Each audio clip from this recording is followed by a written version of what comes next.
really awesome. And they had the music louder than I had ever experienced in a gym. Like I'd never, ever heard someone crank the music like that. And I go, wow, your music's loud. Cause like, you know, I'm a music guy. And I was like, this is loud. Like I go, you could barely listen to headphones. And Rob goes, yeah. He goes, I want Golds to complain. They're 2 blocks down the street. That's and funny. He was serious. And he's like, I tell the staff volume is at 8. That's no kidding. Like it's part of your job is to have the stereo at 8. If it's lower than that when I come in, there's problems. Like why is it quieter? And they were blasting like fucking metal, like not the metal I listen to, but like the new metal. Like they were fucking blasting that, and there was like grandmas in there training and stuff. It was wild. One of the reoccurring questions I get is, can we see more crossovers? Well, today on Blood, Sweat, and Gear, coaches Skip, Andrew, and myself are joined by Big Ron Partlow. If you're new to our content, let me encourage you to subscribe and hit the bell. We have several bodybuilding podcasts that come out each week. Tons of education and entertainment from IFBB pros, experienced coaches, and educators in our industry. We're all here to help you do better at the sport that we love, get through your cardio or your commute or whatever else you're doing, and try to stay safer in the process. Today, we start out talking about the Liver King thing and Vigorous Steve. That's like the first 15 minutes. If you guys want to skip through anything, I've got timestamps below. After that, we take your listener questions. We discuss what are the best jobs to have that don't get in the way of your bodybuilding. Ron has some fun stories for that one. We're asked how to grow arms from a guy who's doing like a progressive push-pull legs type split. We're asked about the Elite FTS belt squat. That leads into a whole conversation about the Elite gym. And Victoria and I were just there the other week, so I've got some video and stuff that I share in that segment. Plus, Ron's got some cool stories about training with DLB and Rob. We go in a few different directions with hardcore gyms in that conversation. After that, we're asked, what's the harshest compound or cycle you ever used? And we finish it up with Skip's rapid fire. He's got a bunch of fun rapid fire questions for Ron. Hope you guys enjoy the show. Lots more to come. Let's get to the program. What's going on, guys? Welcome back to Blood, Sweat, and Gear with coaches Skip Hill, Andrew Barry. I'm Scott McNally, and we are joined by the one and only Big Ron Partlow. Guys, all of our programming is brought to you by TrueNutrition.com. You could use our code THINK for additional savings. High-quality third-party tested supplements from a company that you can trust. We're also brought to you by supplementsource.ca for those of you in Canada. Check them out. They've got great deals that change from week to week. We're brought to you by STROM Sports Nutrition for those of you in the United Kingdom. Lots of great sports and a lot of great health supplements there. And last but not least, we are brought to you by Patreon. Thank you guys, everybody who's supporting the show. We got a bunch of stuff lined up for you today. We're probably going to beat a dead topic, which is the whole Liver King thing. But Skip has just been chomping at the bit. I've been getting texts every day, and he needs to share his thoughts with you. I'm exaggerating a little. It's been that bad. I'm exaggerating. But you got a little passionate at times. You did. Yeah, the whole thing is irritating to me. It's nice to hear Ron say, really, I don't know that I give a shit either. So it was kind of refreshing to hear him say that. The issue is because he's so mainstream, it's fucking everywhere. If it were in the industry and the mainstream everyday layman didn't know about him, no one would give a fuck. But because it's been it has to do with Joe Rogan and everything, it's everywhere. You go into a viral video or a viral post on even Facebook that has nothing to do with anything, and you'll see arguing about Liver King. It's just dumb shit. Yeah. So, yeah, tell us, Ron, you're our guest today. You lead the way for us. Tell us how much you care about this. How much sleep have you lost since the Liver King was figured out? I was saying, I have so little faith in the general public that I witnessed it happening, and I was like, oh yeah, this is how you just pull a couple $1 million out of the public. I don't blame them. Go for it. Like, I can't knock your hustle. I just see the average person just so fucking unaware and clueless that they're just making themselves targets for predators. Like, try not to be a target for predators. Like, it's your own fault. Like, part of me feels that way because I'm just so cynical towards the general public, And so I see him pulling that stunt, like all natty thing, and it's not drugs, it's the 9 tenets of living like a fucking ancestor or whatever the fuck he's talking about. And I just think, oh, this is just, he's got to, do your thing. This will last like a year and then it'll like fizzle out. Yeah. And he'll make his money. That's just how things work, if you choose to do that shtick, whatever it is, that whole shtick blueprint thing. I mean, we've seen a lot of other people do it, you know. I just never cared enough to really, like, you know, worry about them. But I get that, you know, he was outright like going, it's not like, you know, say a Hollywood actor who like just doesn't talk about steroids, right? Yeah. It's this guy was like going out of his way to constantly talk about how he wasn't on them. So I understand that coach's, you know, reasoning for doing what he did. He just felt like he just couldn't handle the fucking bullshit. It was just so ridiculous. I get it. I guess I just was saying to Skip before the show, like, I'm not sure if I would have cared enough. Like, that's the thing, is just because I just don't really care about the general public enough to try to help them, I think.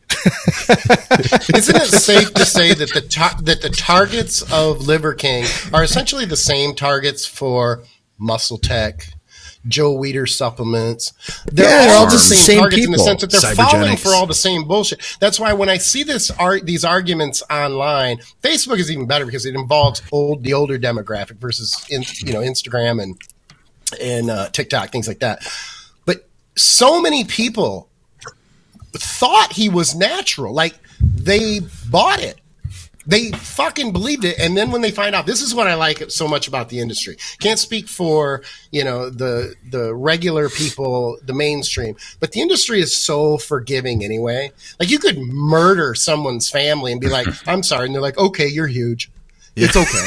Like, they just don't give a fuck other than how big you are and what they can gain as far as knowledge sometimes. And that's to me kind of bothersome too, because if you go over to Liver King's Instagram, no, not many people. He's getting, let's put it this way. He does have his haters there who are fucking with him. But I was shocked that the vast majority are standing up for him, supporting him, going, well, you know, there was story after story about how, oh, well, I was sick and I had this and I had this disease and he saved me, and it's I don't care what you guys say.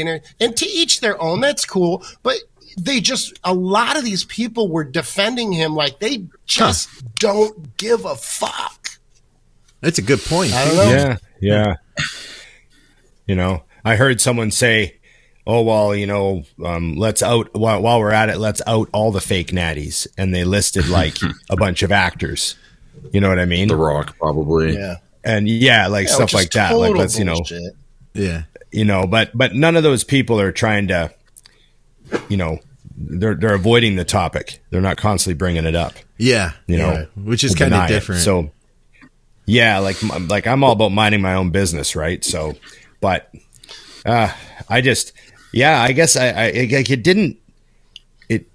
knew some guys that were outraged. They were like, yeah, Liver King guy says he's fucking natural. Like, I don't fucking believe him. Like this is like months ago, right? Yeah. And I just remember being like, well, that's what they do. They say they're natural to sell their shtick. Like, it's expected.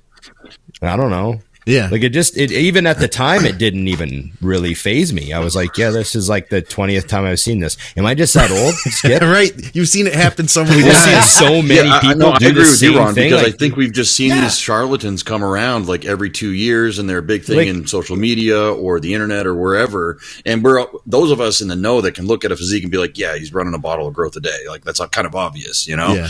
We just kind of like, whatever, that's his thing. He's going to make his money and get out of the industry, right? I think the biggest thing, the bigger thing, I guess, is, and I think me and Skip agree on this more, because my first inclination was, I don't think it's cool to out somebody else, like in that sense, especially if you worked with them. Now, I didn't know until Scott told me that Steve had given him all his money back, but I still just don't. I feel like we're not lawyers, we're not bound by confidentiality, but I do think we should hold some level of standard of not sharing emails, of not sharing progress pictures with other people, unless it's in like, you know, this dude's 1 week out from the nationals, like he's looking really good. I just don't think we should show, you know, internal documentation and communication with each other one way or the other. Now, I do see the other side where, you know, Steve was upset that he was, you know, dicking these people over for money and getting rich off of this whole scheme, this whole lie. So I see that too. I guess I'm kind of conflicted about it. But I was also one of those people that no way did I think he was natural. I was like, Yeah. Well, you guys think he's natural? Like, I got some oceanfront property in Omaha to sell you if you guys believe that, you know? I kind of ride the fence on it because I feel like I don't know if I would have done it personally. That said, I haven't been in that exact same situation that Steve was in. I would say in the defense of Andrew, did you watch the video Steve put out about it? I didn't get a chance. I have been going nonstop. That's what I thought. Last Tuesday. So the whole thing was, I guess, from but what I know Steve Steve's a was great saying, person too. Yeah. So what Steve was saying is he had messaged him. He wanted to, do some stuff, figure some things out, figure out how to bring his IGF levels up. Sent him a list of it. This is all the stuff I'm doing. Steve wanted him to get a bunch of blood work. He didn't want to do it. I guess he wanted to get him to do some imaging, and he didn't want to do the imaging either. And Steve was like, all right, okay, I'm just going to give you your money back. And that was really all it was. And he was like, yeah, because I guess the words were in the video. He had said something like, no, I don't think I need to do any of that stuff because I feel okay. And he was like, there was a lot of red flags. And he was like, I realized early on this isn't what I wanted. A lot of early miscommunication. So I decided it was not going to be a good idea. Gave him back all his money. Now, I don't even know if they would actually need Steve's emails in order. Like that kind of maybe was a nail in the coffin. But I guess Derek had the exact same email sent to him. Yep. He just never saw it until as he was digging back. So I do think that is an important element. I also think from that perspective, I watched the More Plates video, and I do think that, like, 'cause I didn't know anything about this guy. Literally, I'd heard his name a couple times, maybe seen like one picture. I don't pay attention to that shit. So this is the most I've been introduced to him. And on the More Plates video, of course, he's trying to play a particular angle to set up what he wants, but he showed all the clips of him promoting himself as being all natural and just so pompous and arrogant about it. I could see how somebody that could then maybe justify it and be like, you know what? I think Steve used in the words in the video too, that like, this is going to be like a career ender, could be a career ender for me, but he wanted to be a whistleblower to do what he felt was the right thing. So I don't know. At the same time, all that said, that said, I don't know if I would have done it either, but I really can't say. I've never done it before, and there's been situations where I could have, I've seen people before. I guess I'd rather be Steve than Derek guy. You know what I'm saying? Like Steve just added some adjunct information, to I guess give some validity to Derek's story, right? Yeah. So I guess I can totally understand that. Before the Liver King profits more off of this by he said, she said between him and Derek. Yeah. So so I do understand, like, Steve being there in a sense of, I guess just adding some validity, like, hey, I got that same message. I had a consultation. I gave him his money back because I didn't think we could do anything good together. I totally understand that. I guess I'm more interested or more concerned, I guess, with Derek, who sounds like was doing a little bit of coaching with him on some level. No. Right? Derek had no interaction with him. Derek had, he didn't even know it, but Derek had emailed him, or he had emailed Derek as well. It was just like the same exact email, basically. Same info. Right? Looking to do the same thing. Yeah. Derek didn't even know he got the email. It was like in his inbox unread from a year and a half ago. And at the time, this Liver King guy wasn't famous. This was like before he was big. So maybe he would have taken a different approach after. Yeah. And here's the thing, man. In his defense, Liver King's defense, I feel like he probably started this little lie, and it grew, and it grew. And before you know it, you're a multimillionaire. What's up with that? Yeah, you can't go. Once you start a lie, you can't go. And I'm sure that he felt like this at some point. I'm not trying to justify what he did because I think it's really fucking douchey what he did. But, like we were talking about with Ron before the show, this happens all the time. I do think the guy's kind of douchey how he went about it. It was so matter of fact. But once you start a lie like that and you've gotten attention, he had very little choice. It was either I told you, he probably had this conversation with his wife.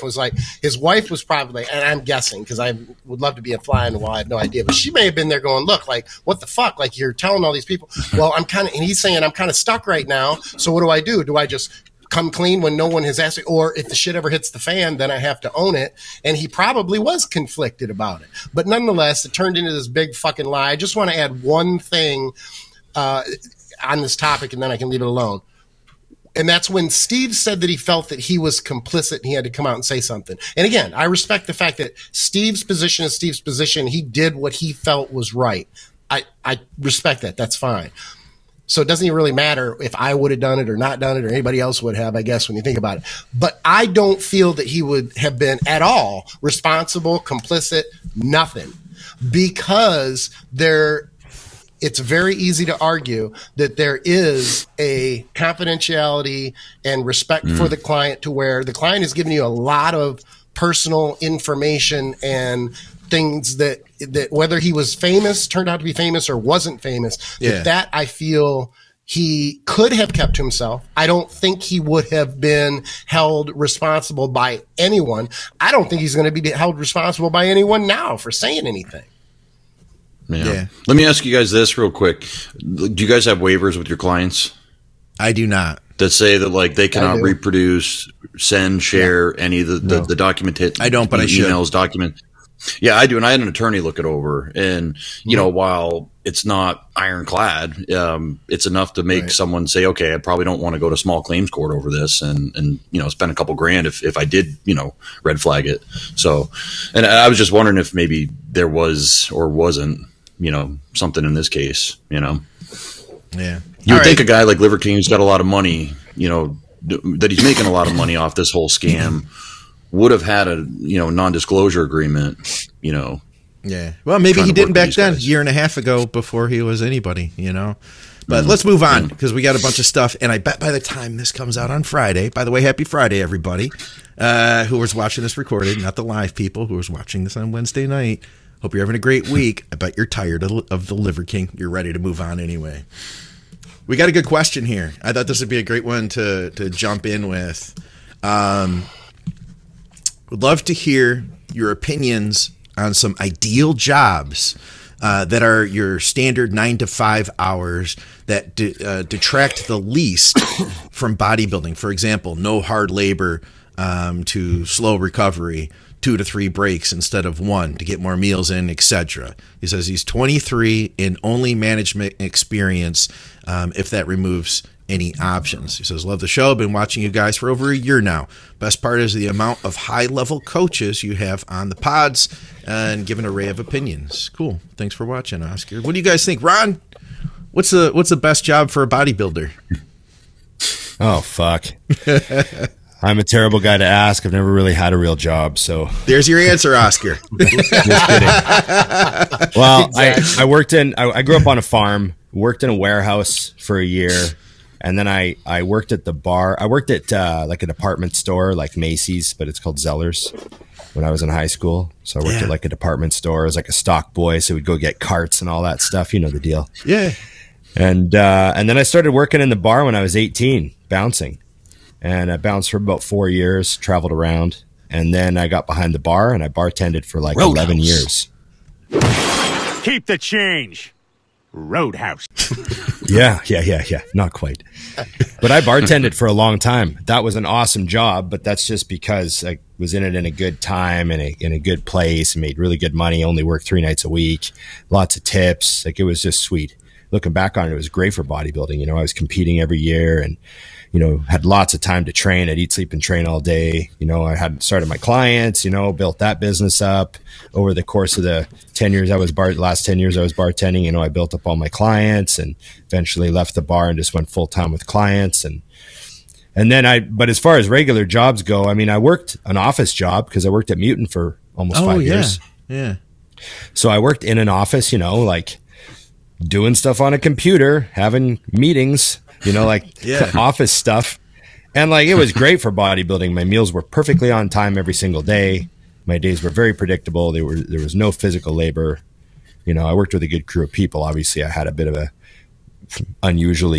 incredibly awesome office job. It wasn't like I was working at some company I didn't give a fuck about. So, but office jobs would be, you know, if you had an office job you liked, you know, like working somewhere cool, you're like sitting at the laptop all day and, you know, like doing that stuff, that's great for bodybuilding. Yeah. I remember you telling me a story one time. We were talking about, the topic came up, and this was on text, I think, or maybe it was on a call or something, but it wasn't on the show, about having to go get the carts at the grocery store. Yeah. Remember we were talking about it, and Dusty was like, yeah, you should always put your cart back. and I've worked in the grocery industry. You have, and both of us agreed. No, because you see that people get uptight, and they're like, "Oh yeah, people who don't put their carts back, those are the scum of the earth." Whereas Ron, tell them how people look at it when they're actually working at the grocery stores. Well, I mean, I'm sure things have probably changed now. They probably have some time limit. You have to get all the carts in under a certain number of minutes or you get fined your own wage back or something stupid. So it might be different now, but back then we liked it when people left the carts all over the place because we could fuck around in the parking lot for like a whole hour and a half rounding up carts. You'd say, "Oh man, they're all over the place. Christmas time, fucking parking lot's a disaster." Yeah. And you just like, the one guy I worked with, I didn't smoke any weed back then because I didn't smoke weed. That was my next question. Years. That was my question. No, I didn't smoke any weed when I was young. So, but this one guy that I worked with, you could tell he would be like, "Let's go get carts." And then he'd like go way ahead of me. And then I realized after, like, oh yeah, that guy was like getting high. But I didn't even know. I didn't really clue in. It was funny. Yeah. Didn't you say there was like a mall connected to your grocery store or something too? Yeah, it was right in a mall. The department store was right in a big mall, right? So the carts from our store could be anywhere around the mall. Right? So you had to like lap the whole fucking place to get all our carts back. So it was like a real time killer, Yeah, yeah. That's perfect. What do you guys have to say on this one? I gotta tell you, I would go this route. I'm going to say this. I'm going to be the old guy with wisdom here. Okay. I say don't, and I didn't do this, so I'm doing as I say, not as I do. So I don't think anybody should choose their job or their career based on bodybuilding. If you come across a good job that is going to pay well and it's going to provide for you, then make your training fit your job or your career. Unless you're some kind of fucking freak and you do see that you have some kind of a future. But even then, the good ones, the gifted ones, they can do the most fucked up labor type job and they'll still end up being a goddamn freak. So I say do what pays well. And I'm not saying do a job that you don't like because it is important to be happy. But I'm just telling you this, when you make enough money, you're going to be a little happier than if you're working a job that you love and you don't make as much money. I'm sorry, but that's usually the case. Yeah. Yeah. Was the question like what side job you should get? No, like what job to support bodybuilding, like be an online coach.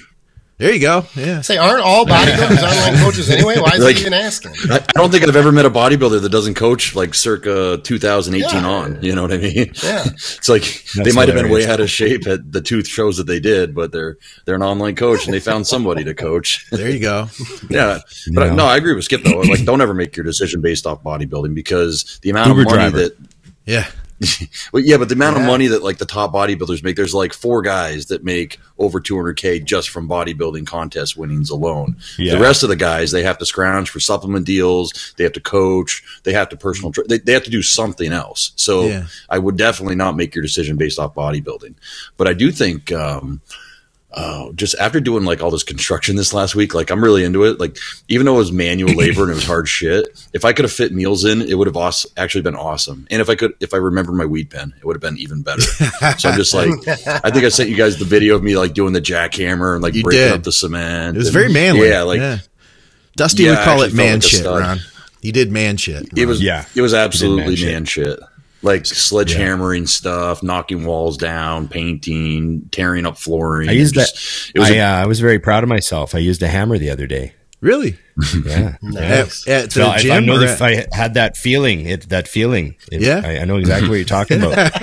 Yeah. The testosterone surge, it was awesome. Oh, yeah. But anyway, anything manual, I think, it might cut into your gains. You might have to eat a little bit more. Outside jobs like landscaping. Like, I think that would be like my ideal retirement job. You like that. Cutting grass, like planting shrubbery and mulching and all. Yeah, like everyone I know that does it, they're fucking happy as can be. Like they love their lives. They smile and wave at you when you drive by. At least all of our guys do. I think anything outdoors would be a great job. So, I always, whenever I talk about this topic, I talk about when I worked for the pop company. That wasn't my only job. I used to work in photography. That's what I had gone to school for. I decided I didn't want to do that anymore. And I was like, well, I'm just going to take another job outside of that and figure out what I want to do with my life. And so about 4 or 5 years, I had worked for the pop company, and I found soda for people in the other parts of the country. I found that it got really hard to make progress in the off season. Like, if I could just do that during a contest prep, I could get absolutely peeled. Like, cause I don't even know, I wasn't counting my steps, but I couldn't, like, no matter what, I just got leaner and leaner so easily. And it was because of all the work that I was doing. And the summers kind of sucked. Like, you didn't really want to eat anyway because of the heat and the humidity, and you're sweating so much. And it really drained me for getting to the gym. So, like, I had to plan. My leg day was on Saturdays because that was a light day, and that at work. And then my back day was on Wednesdays because that was a day off. So it was kind of like really well planned out in that way. But my biggest limiting factor was my digestion, and it ended up going bad on me. I got all sorts of bad digestive issues because I was just shoveling so much food in. And then I, started going to dirtier calories and stuff like that in order to just get those calories in. And looking back at it, I know that if I had another job, which, like I said, I just took a job while I wanted to figure out what I was going to do with my life next. If I would have had a different job that wasn't as physical, I know I wouldn't have had to eat as much. So, in that case, it wasn't a career. I'd say I would pick a different job. You know what I'm saying? If like you're talking about, Skip, where like you're picking a career, something you're going to do for the rest of your life, then absolutely, man, I would totally agree with you.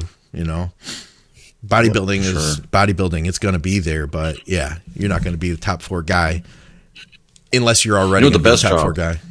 The best job for bodybuilding, it works out more for the women, but doing OnlyFans, you literally stay in your bedroom, you do what you're going to do anyway, and you get paid a lot of money for it. Yeah, there you go. There you go. All right, let's see what else we've got here. By the way, anybody who's watching the show on YouTube, you guys, feel free to comment, because this is how we run the show. We take comments we take questions from all your comments. We'll do this one, and then I want to do some more fun stuff too, because I know that you've got some fun stuff, Skip. Let's see. I love and watch all the shows. Training question. Currently 2 years back into training after 6 to 7 year hiatus. Currently 35 years old. The most success I've had with muscle growth was doing Dorian Yates HIIT training. My arms are not responding at all, and things don't seem to be working the same as they used to. I have had no success with push-pull legs splits, and I want to experiment with frequency and having arms on its own day. Keep in mind, I'm healthy and on TRT. Diet is always on point. 5'8", 207 pounds, 12-14%. Currently trying to grow back to my previous size, which was 250 pounds at 8 to 10%. Everything is growing well besides arms. So what do you guys think about that one? Well, he had a big hiatus, so I mean, there's a lot that could be going on there. He's completely got out of the groove. Yeah. You know what I mean? And got, older as well. He said he's on the TRT, so that might be enough to cancel that out. But I don't know how much gear he was on when he was 250. Yeah. That's the thing. Yeah, that's a 43-pound know. drop and a higher percentage of body fat. That's a complete different physique than what he was carrying. He took 7 years off. That's crazy. So, there's a lot of stuff that I don't know, so it's hard to say for sure. But if your arms aren't growing at this point, Skip would be the guy to talk to about the frequency thing, because he's got that kind of more than I do down to a plan. But you'd think it would take more frequency and probably more volume as well. I don't know. As guys get older, there's the odd funny thing that seems to happen. Yeah, with what it takes to make them grow. I don't know. What do you think, Skip? You got your mic off still. Oh, mic is off. See, I never want the mic on when I pee because I don't want anybody to hear me peeing. It's a very, very quiet apartment. Does it sound feminine? It's a feminine. Yeah, it sounds too feminine. Yeah. Well, I sit You're, down. you're sitting, aren't you? Yeah, You're I sit down, so you can't hear a whole lot when I think about it. But no, I would say this. I mean, the easy answer is go back to the amount of gear that you were taking when you were big. But I don't think any of I think he us said would he always actually felt give his that arms advice were kind of on the straight weaker away. side. Yeah. There's a couple things, and I would just rattle this out. Number one, I don't know how you guys feel about this, but this is how what I've come to over the years with clients. A lot of times when the arms are weak, I go first to cutting the arm work back. The reason is because most people who have weak arms, they have already done I got to train them more. I got to train them twice a week. I got to train them 3 times a week. And they're also getting pounded for heavy chest and heavy pressing. Your tries get hit real hard. And same thing with heavy back. So cutting back sometimes will allow for better recovery when they've already probably gone the other route first by doing more work, which usually doesn't work. If it did work, like this guy's a good example, if it did work doing more work, he would have already done more work before he even asked the question.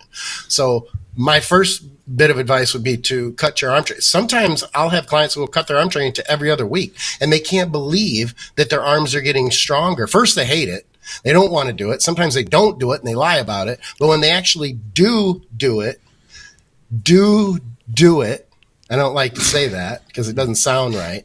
But when they do it, it works. And then they're getting more recovery and they start to advance. And you have to keep in mind, too, that when you're training arms, the strength jumps aren't going to be very big. It's not going to be like you're benching or you're squatting or you're pulling deads. So if you can increase your side laterals, 5-10 pounds in 6-8 weeks, that's pretty damn good. Lying tricep extensions and things like that. They're not going to jump a lot. But and I know this sounds very rudimentary. You guys might laugh at this, but I'm surprised at how many people don't understand it. You don't always have to increase to progress with strength. You don't always have to increase weight. You can increase reps. If you add 3 or 4 reps at the same weight, that's progress. You don't always have to be going up in weight.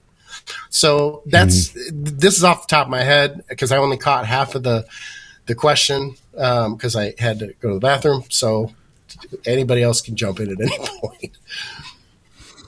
I would say that he's not going to get any stronger at this point. He's 35, right? I mean, if he was an 18-year-old kid or 19-year-old kid, can you guys think of the time in your life? Well, let me just say, I was stronger on arm exercises at 22 to 24 than I was at 30, even though everything else was stronger because I just had shittier form and, you know, I would swing the arm, and I was doing DC training pretty exclusively. So I was always trying to add a 1.25 or a 2.5 pounder duct tape to the dumbbell.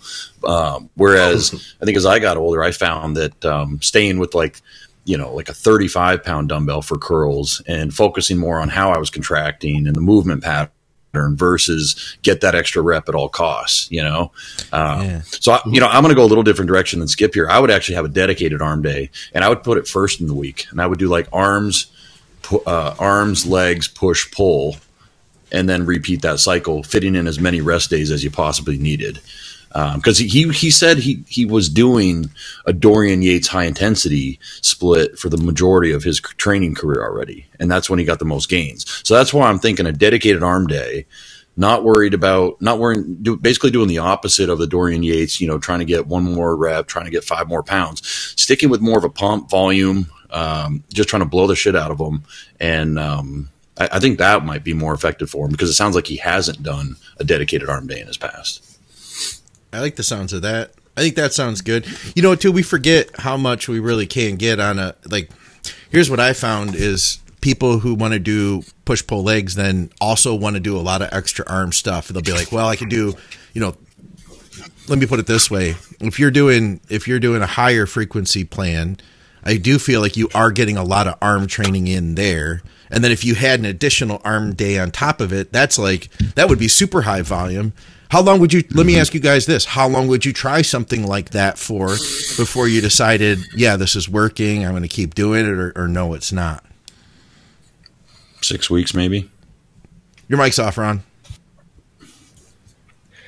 The second I see a strength decrease, I immediately stop doing that. So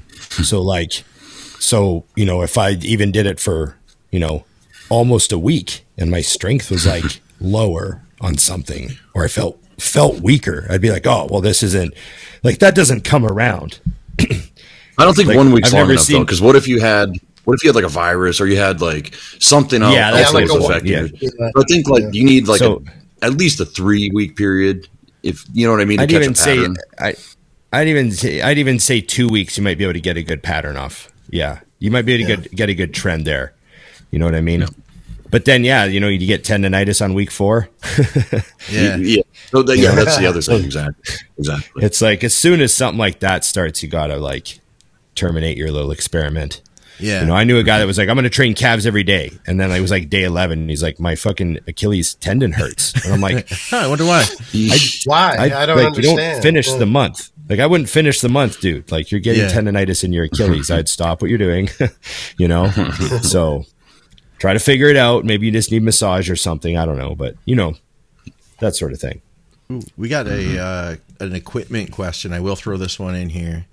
Where'd it go? It was asking about, here it is. He said, I'd like to know if Skip or fans of the channel have comments on the Elite FTS belt squat. There's one in my area at a great price and considering buying it, but there is literally no reviews or good demos on the piece anywhere on the internet that I could find. Oh, this one's easy. Anything that Elite FTS makes, if you get a good deal on it, you buy it. Because that is ridiculously expensive, very sturdy, incredibly strong equipment.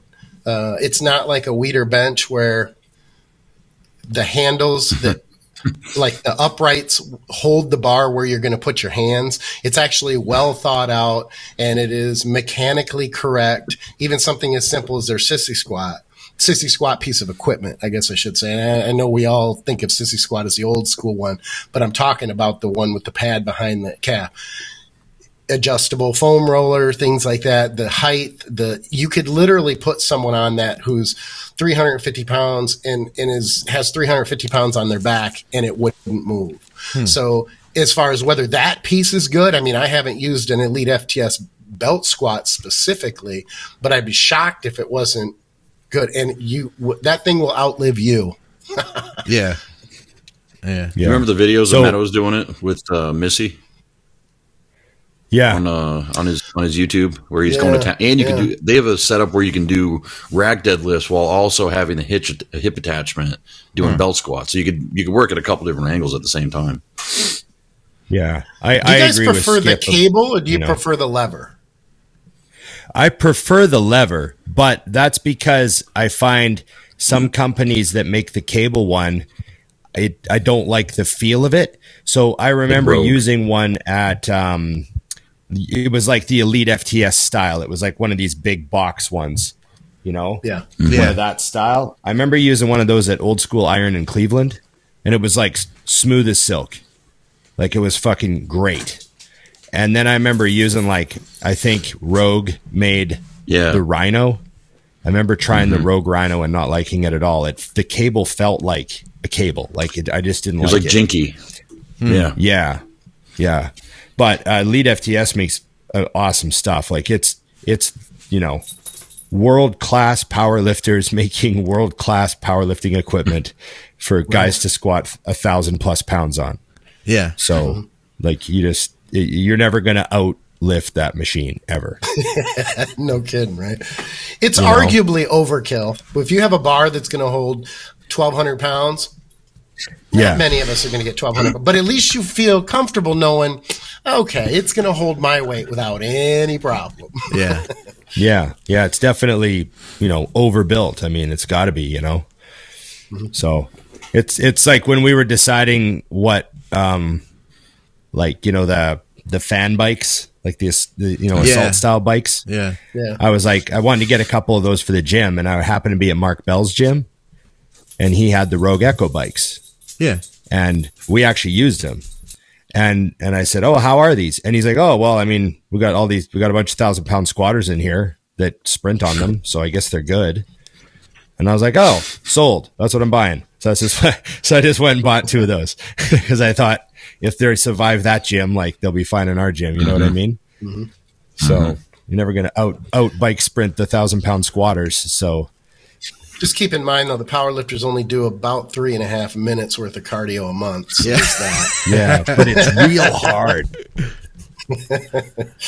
When I was at Elite the other month, I was so impressed by everything they had there.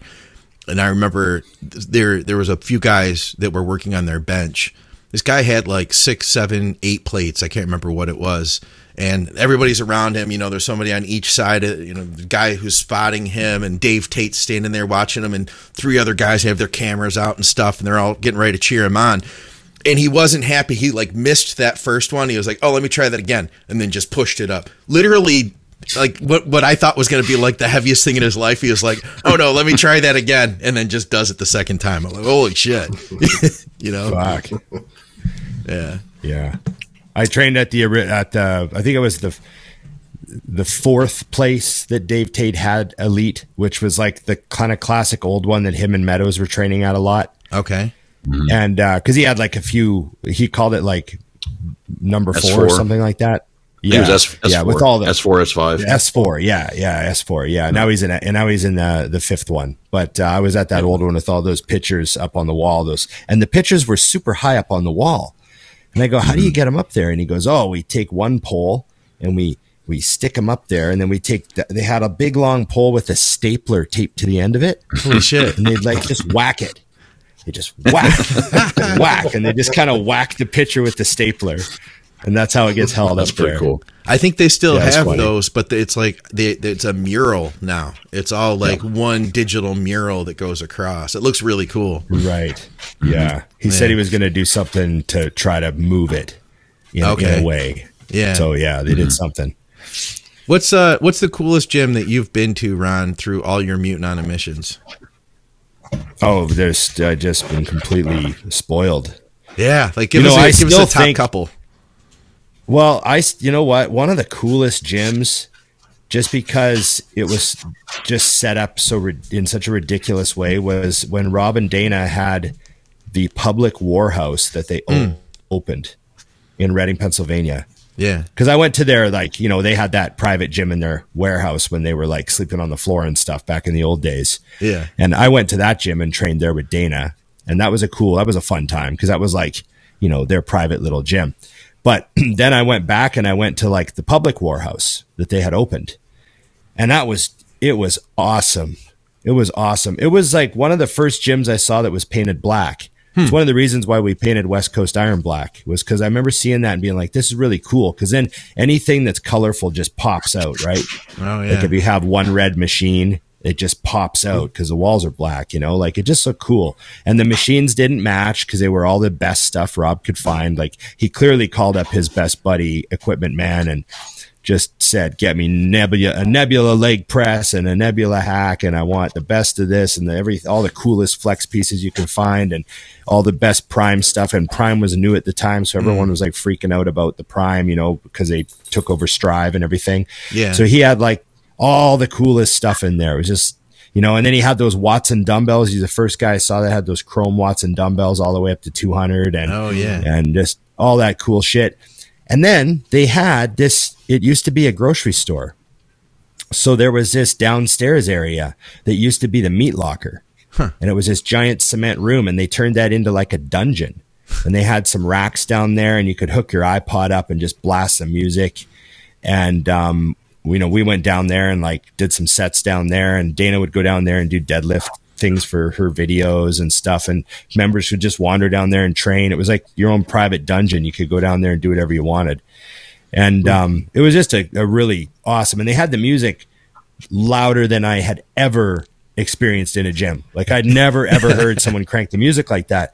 And I go, "Wow, your music's fucking loud." Cause like, you know, I'm a music guy, and I was like, "This is fucking loud." Like I could barely listen to headphones. And Rob goes, "Yeah." He goes, "I want Golds to complain. They're 2 blocks down the street." That's and funny. he was serious. And he's like, "I tell the staff volume is at 8. That's No kidding. Like it's part of your job is to have the stereo at 8. If it's lower than that when I come in, there's problems. Like, why is it quieter?" And they were blasting like fucking metal, like not the metal I listen to, but like the new metal, like they were fucking blasting that. And there was like grandmas in there training and stuff. It was wild. And they liked it too, huh? Yeah. That's crazy. You know? I heard Metroflex, the original Metroflex is real loud, like deafening loud. Yeah, that's pretty loud, Jim. Yeah, they play great music there too. It's all like the classic stuff. And if we're going to talk about Metroflex, is my favorite, one of my favorite gyms ever is Metroflex in Marietta, California. So shout out to my boy Ryan, who owns that gym. He was like one of the COVID cowboys down there, telling the government to go fuck themselves, staying open, that sort of shit. Jay Cutler loves that gym, and he goes and visits Ryan every once in a while for a workout. So you'll see Jay at this, like, it's Metroflex Marietta. But it's all red and black. Yeah, it's just fucking incredible setup. He's got the biggest outdoor gym I've ever seen out the back. He calls it the yard. Oh. And it's like this, he's got dumbbells, all full rack of dumbbells out there, and pretty much everything you need out in the back too. So you can train outside, you can train inside. Just a killer setup. And the vibe, he's a pretty cool dude to own a gym, he kept it open. He was willing to get arrested and fight the government, and he never closed his gym. So, oh yeah, there's a shout out to all the gym owners. All right, we got a couple more here, and I know we got some fun stuff too, but I forgot I put up a thread over at the group. Where was this one? It was Reza. He said, I'd like to ask you guys, what is the harshest compound or cycle personally that you've ever run, and what made you feel so terrible?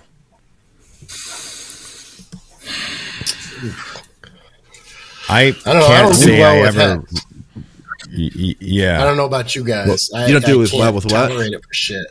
Hex, Tren Hex. It causes all sorts of fucking cramping, and it just makes me feel like complete shit. I refuse to ever use it again. Have you used Tren E? Yeah, I don't like E. I don't like Hex. I just went back. That's what I was getting at. Was it the same as? Okay, Hex was the worst. It was the worst. Yeah, it was. And I haven't used a lot of Tren E, but I don't remember any problems when I used it. I didn't use it for very long. I used it a couple times, but I just went back to acetate. I figured, look, I understand that it's basically the equivalent of poison, but at least I know what to expect from it. And it never makes me feel like shit like Hex does. And it was consistent every time and the last time was the last straw. I just was done with it. I don't know the specific cycle, but I guess what popped into my head was just that compound. Yeah. Is Parabolin, the old Parabolin, is that Tren Hex? Yeah, I believe so. Well, that's the thing. It's supposed to be. And yet I've used Parabolin a long time ago and didn't have any issues. Maybe it's just because I'm older. Honestly, it could be. Maybe there's something playing into it. I was on other shit. But I'll tell you, when I pulled the Hex, because I was pulling things, I'm like, something's wrong. Here's an example. Like, I would do the injections, and I was running out of places to put them because they fucking hurt so bad. And I even changed sources. I changed and bounced, and it was the same shit. And when I finally pulled the Hex, it was gone. Huh. No kidding. Huh. Yeah. It was just not good. Not good at all. How about you guys? I don't think I've ever run a cycle that was like so big it made me feel like shit. Yeah. I just think that if I ever felt like shit, it was probably because I was dieting my ass off. Yeah. I was just like fucking suffering.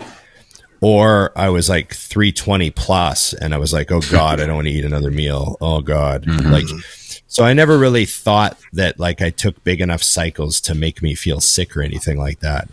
I would say the, Tren is like, and Halo would be like two things that I think those are like the only two things I ever took where I was like, oh, I'm like grumpier. Yeah. Yeah. Like those are the only two things where I think I like outside of all the other experiences of being a bodybuilder and like prepping for a show or something, those two things would like stand out as like things you have to like respect. in that way for me. So I was like very aware. You got anything? I gotta agree, because I can't say that I've ever taken a cycle that made me feel like trash or garbage. I'll say that taking compounds like metformin for me made my whole body just felt like it was cramping all the time. Oh, no kidding. And I've tried to comb through the research, try to figure out why. I think I even asked maybe Dr. Scott or somebody one time, but yeah, it just didn't work well for me. And, I only took it for like a year back in 2015 or 16. That's the only compound I didn't really like. I will say, funny enough, if you're going to go that route, I would say that one time I ran 75 Cytomel. I was at 50 and I went to 75, and I couldn't fucking believe how terrible I felt. Yeah. Yeah. And I remember like halfway through the week, I was like, I'm fucked. And I was like, and then I remember thinking, this is the Cytomel. And I was like, well, I want to be shredded though. And I haven't really lost any weight, so I'm not shrinking. So I bet I'll just stick it out.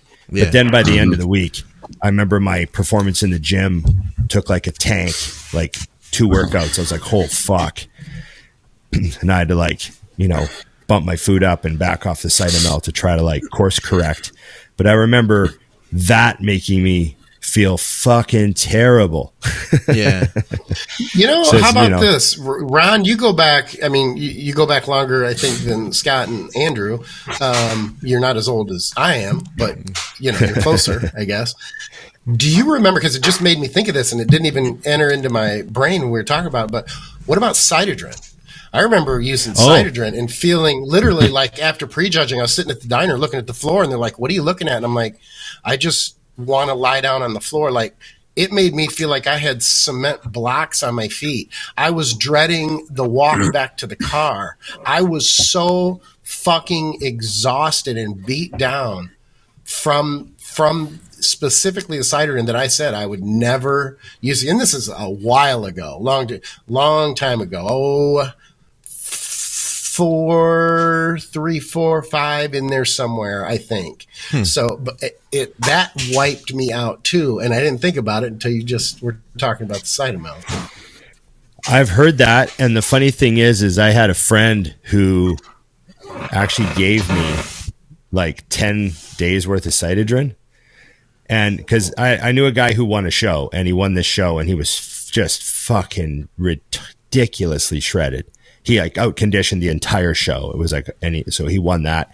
And I was like, man, your condition was nuts. He's like, yeah, it looked really good, but I did Cytodrin for 10 days and holy fuck. What is Cytodrin, guys? I don't even know what it is. It's a cortisol inhibitor.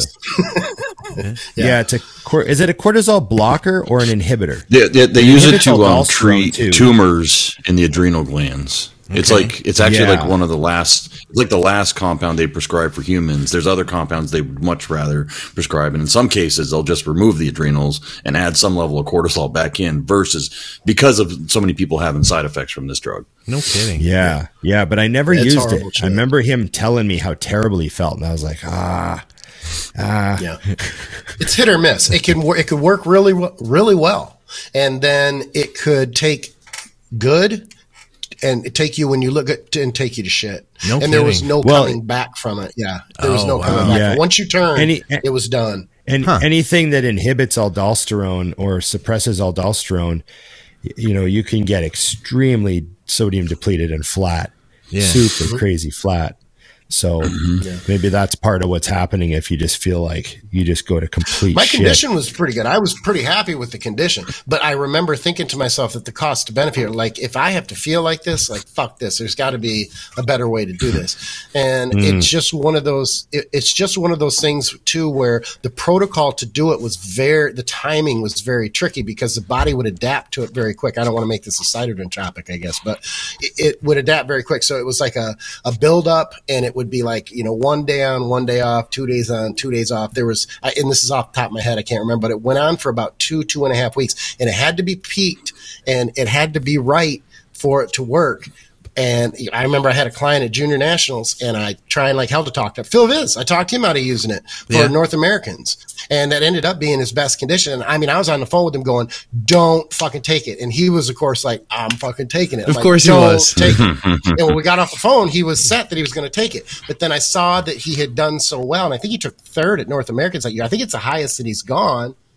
I'm pretty sure. And I got with him afterwards. I'm like, "You didn't take it, did you?" He goes, "No." He goes, "Your voice. I could just hear your voice in my head." And he goes, "I didn't take it, and I'm so glad that I didn't." So I don't know if he ever tried it after that or not. I don't know. But he didn't take it that day. I was glad that he didn't. Huh, no kidding. Yeah, I never took that before. You know what I'm thinking is, I feel like anything that I had that was like a really, like a bad experience or an uncomfortable experience, a lot of that was earlier on.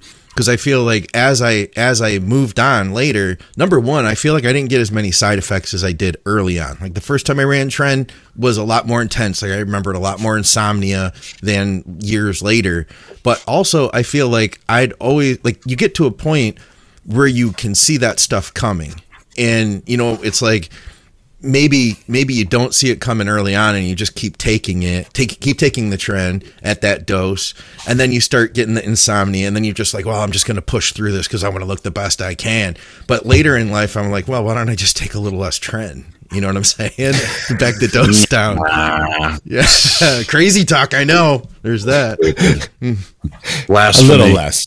Yeah, a little less. Just a bit. What's the lowest you guys have had run Trend in a contest prep? And you got lowest? Like the lowest dose. Because I surprised myself. a week. 50 times 3. Yeah. Yeah, that's a good standard dose. So you still get a lot of that. Okay, when Skip gets back, I know you got to go pretty soon, Ron, right? You got a few more minutes left? Yeah, I got, 10 minutes, Okay, so when Skip gets back, he worked really hard on these questions for you. So we have to have Skip do his questions, all right? Okay, all right. Definitely. I'm looking forward to it. Yeah. That was like okay. Yeah. I guess I can stick around for that. Honey, like, text me and say we got to go right now. Yeah. Yeah. Fire. There's a fire. There's a fire in the apartment building. Oh my God. We all know if there's a fire, I'm not leaving. I trust they'll be here and put it out. It's a concrete building. I'll be fine. It'll be good. It'll be good. Yeah. Skip's got the best view over there, doesn't he? Look at that. It's got that. Yeah, it's a pretty good view. We need to get you, Ron, set up for your setup where you're like, you see the mountains behind you and stuff like that. I know. I have a mountain view right here to my side. Yeah. But we see the bikes, though. That's almost as good. Skip. The bike and the guitars, yeah. We've got like 5-10 minutes left. You got some questions for Ron. I know you do. Let's dive into those. I do. I didn't work that hard on them. Yeah, they're specifically. Oh, you heard me say all that, didn't you? Yeah, exactly. I always take my headphone or keep my headphones on. It's not. It's just more like rapid fire, type things. And the reason I did it was I thought, there might be people who are listening who may not listen to your podcast because ours is so much better. So maybe they just don't listen to yours. I don't know. So I want them. I want to give them the opportunity here to. I guess look a little deeper no one from this show watches ours because only smart people watch this one. Okay, so let me say this. You can only pass on one. That's the only rule. Okay. Okay, you ready? Yeah. Hammer strength or Arsenal? Hammer. Rusty garage gym that is well equipped but no hot women, or franchise gym that is well equipped but super hot women? At this point in my life? Yeah. I need some scenery at this point in my life, dude. I'm not sitting in the yard. Let's have some fun. Money Let's is keep no my object. shoes clean. What's that? Money is no object. Money's no object. Dream car. Money's no object. Dream car. Yep. If I had to do like a ridiculous car, it would be a Ferrari. I'm a Ferrari guy. Yeah. What color? Well, I'm a sucker for Ferrari red. Yeah. But I also like black, and I've seen some amazing blue Ferraris. They do some really crazy looking blue Ferraris. Not a yellow guy, a little too much for me. Okay. But I might have a blue, like a super, super nice blue Ferrari Spider, like with the, Targa top that comes off and all that. That'd be classy. Yeah. Yeah. All right, if I rap had or to. country? Sorry? Rap or country? Rap. Marie Osmond. If I had to. I'm sorry. Marie Osmond naked or Meghan Markle? That's What year? No. Hey, Marie is still hot, dude. Don't let me down. I got to look this up. We're still hot, but there's a bit of a gap on that one. We'll go Megan if it's now. If it's today. All right. Do you ever skip and call your wife girlfriend? Let me try it again. Do you ever skip and call your wife girlfriend, which Emily, you guys aren't married. It's girlfriend, right? No. So we just randomly use. Yeah, we just randomly use whatever term we say it sometimes, and we say the other one sometimes. It's funny. Okay, then I'll say it this way. Do you ever skip and call your wife / girlfriend by another name, like say Skip? Just as an example, it could be any other name. But never. Okay. Do you like No guns? slips. And if not, why are you a pussy? It's a loaded Yes, question. I have a Glock. And I legit didn't know whether you were a gun guy or not before. Yeah. That's why when he was holding up the magazine there. Vanilla or lifestyle? It took you a minute, right? If you would have right away went, then I would have known. So we'll go vanilla. Well, I thought it was going to be an ice cream question, right? I was halfway through. Yeah, it could be I was like, perceived that way. what's the second flavor going to be, right? And, I thought, is he going to drop? Is it, that's funny. I'm getting old. Go lifestyle. Okay. All right. Fair enough. Bukkake with The Rock or Jason Momoa? You're the receiver. Wait, what did you just jump to? What was that? Scott's smiling. Andrew's like, wait, what? Scott's smiling. I thought he said hockey. Can you? No, Bukkake with The Rock or Jason Momoa. You're the receiver. You remember, you do have one pass. Yeah, so I know that you have a strategy where you set someone up to pass, and then the next question is the worst one. You're smart. Right? You've played this game before. I'm not going to use my pass. I'll say The Rock. I think The Rock would throw more money at me afterwards. Fair enough. Baseball That's or a good football? answer. And then this is real football, not soccer. Football, all the way. And what's the team? Well, I'm Canadian, so I don't have like an American team that I have to cheer for, I find myself cheering for the Niners and the Steelers often. I also like the Giants and the Bears for some reason. I'll cheer for them, and I like Detroit. All right. Shout out to That's Detroit. 30% of the NFL. So your chances of winning are pretty good. Some kind of hard-nosed teams, I guess. Some classic teams, some hard-nosed teams. I don't know why, growing up watching Joe Montana win Super Bowls, I remember that was influential on me. I was like, I want to play football. Yeah. So, and of course, All right, Walter Payton, the 85 Bears, fuck. Oh, shit, yeah. Super Bowl. Sweetness. Shuffle. If you could only sleep with competitors in one division for the rest of your life, which division would that be?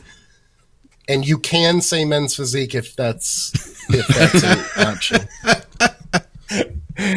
Just leaving it open. Is an option, goodness. So.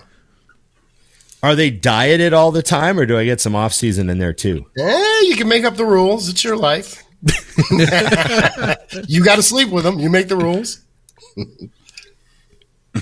I was going to say bikini, but the wellness girls might be more fun to eat with. That's wellness all the way. Yeah, there you go. Is Liver King natural? You can order pizza after. Okay, this one doesn't work because I did these questions a week ago. We all know Liver King is not natural now. Okay, so I'm gonna substitute it for this question. Are Liver King's abs real? Oh, there you go. Debate. Yes, they're real. They're absolutely real. Unless he had them vacuumed out. Who's more arrogant, Americans or Canadians? You can be honest, Ron. I know you're Canadian. You want to be polite. Are they from Toronto? Yeah, I was just going to say it depends on where they're from in both. I'm just in kidding. both countries. I'm just trying to hassle my east side friends.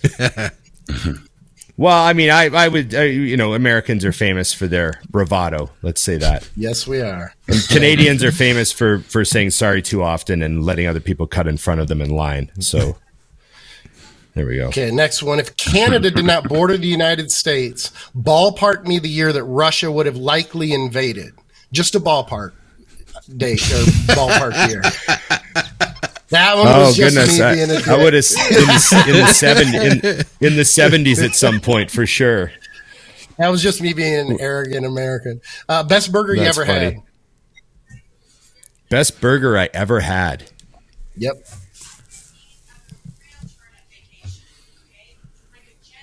How can you remember that? Do you remember your best burger, Skip? I know you're a burger guy. I can narrow them down to a few. Wow, there's some good burgers. I'm a burger guy, so. I can't remember my last great meal. I don't care about food enough. No, see, there's some funny stuff. Like, if you ask me the best beer I ever drank, I actually remember that. So I thought maybe if I sat for a second, I might remember like a moment where I had a burger where it was like the best burger ever. Yeah. But I cannot remember one. All right, fair enough. I really like Five Guys burgers, man. They're good. Hey, that's a good burger. It's a hell of a good franchise. They do burgers burger. right. I hate to tell you, I've been to like all these burger restaurants in Vegas that are like $100 burgers and bullshit. Yeah. And I'm like, fuck, man. Five Guys fucking. I'm just rocks glad a you burger. didn't say In-N-Out, because I usually bust bodybuilders when they say the In-N-Out's the best burger. I'm like, you haven't had good burgers. All right, French toast or pancakes? Ooh, good one. I've been French toasting the last few years. All right. Nice.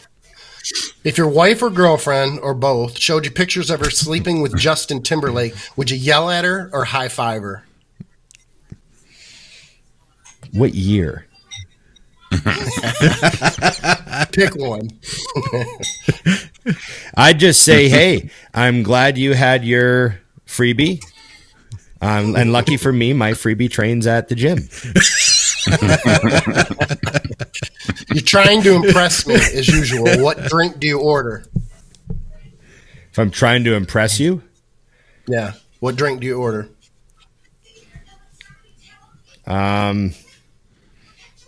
Just a bourbon neat. Nice. Neat. Are you a bourbon drinker? I can drink bourbon with a straight face. Yeah, I mean, I just didn't know if you knew, because I've got quite a few. My wife used to be a big bourbon drinker. I'd order like a double of Knob Creek or something like that. Nice. You know, funniest living comedian. Bourbon. I'm wrapping it up here. Funniest living comedian right now. It's hard. Living. There's a lot of them out there. They're getting a lot of publicity nowadays too. Oh yeah. Yeah, they're all getting canceled.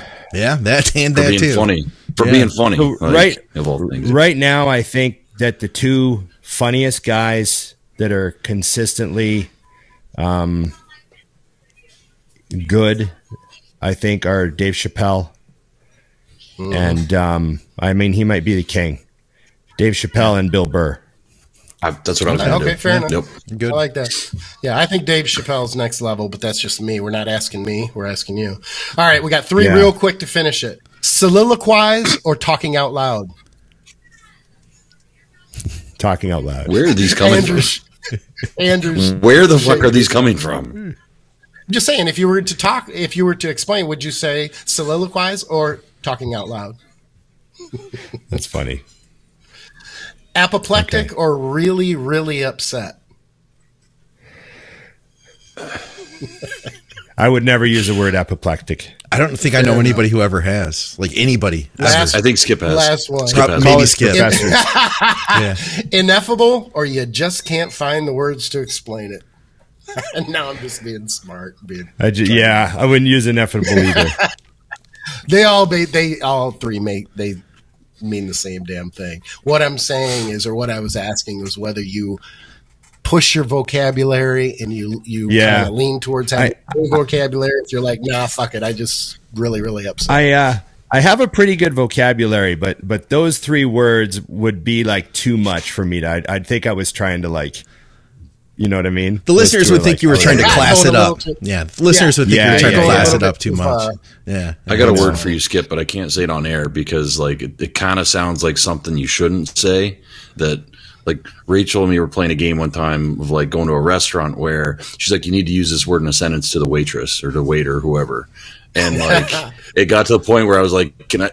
Yeah, I'm not going to say that out loud. Like, it just sounds, the average person would think, like, you said, like, the worst thing, and I'd have a hate crime on my hands. So, well, before we get demonetized, we'll wrap the show up. We appreciate you hanging out with us, Ron. Guys, go to check Ron out on his own podcast. It's called It's Just Bodybuilding. You can find it on YouTube.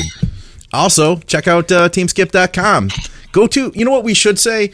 We should say this. If you're in Canada, you should go to Vancouver. And if you go to Vancouver, you should go to Ron's gym. How about that? That's right. West Coast Iron. That's a place to be. One of the best gyms that I've ever been to, and by far the best gym that I've ever been to in Canada. So there is that.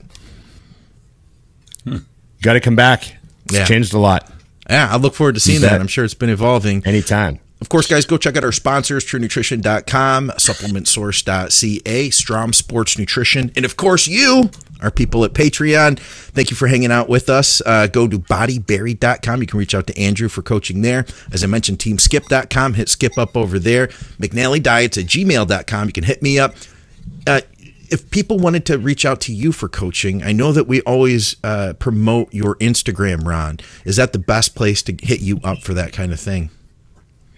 Yeah, DM me on IG, and I'm getting better at going through that other folder. I just found a couple of people that hit me last week in there. So you got to get on that. That was one of my weak points, was I go through the other folder and be like, oh shit, it's like people in here trying to get a hold of me. You know, so it's kind of funny. All right, but leave us questions for the next show, guys. We appreciate you. For another episode of Blood, Sweat, and Gear, we'll see you soon. Thanks, Ron.